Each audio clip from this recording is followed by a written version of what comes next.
Jo'xorining sochi po'panagi mana. Bu nima qiladi? Bu birinchi o'rinda buyrak tozalovchi, shamollashiga, xullas super buyrakka yordam beradi mana. Hattoki saharga ham juda yaxshi ta'sir qiladi.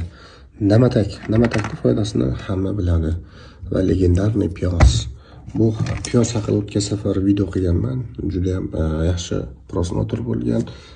O'zi to'g'risi ham shu va yantoq mana.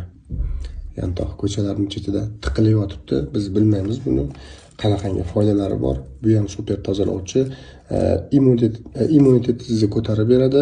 Allergiyaga yaxshi, hozirgi allergiyalarga juda ham yaxshi. Mana azizlar.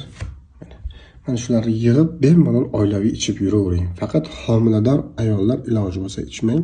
O'zi sizlar uchun ham foydali bu, lekin ertaga homilangizga nimadir bo'lib qolsa, palonchi baloga qolib ketadi. O'shaning uchun siz yaqinlashmang bunga. Lekin hamma ichib yursa bo'ladi. Mana ozgina navot solsangiz, piyozni hidini oladi, ham ichimli bo'ladi. Har oyning boshida 10 kun ovqatdan oldin 2 mahal, 3 mahal ichib yuring. Mana shuncha suvga tayyorlasangiz bo'ladi. Mana bitta piyoz va shuncha soch. Azizlar, mana sizlar uchun super maslahat. Salomat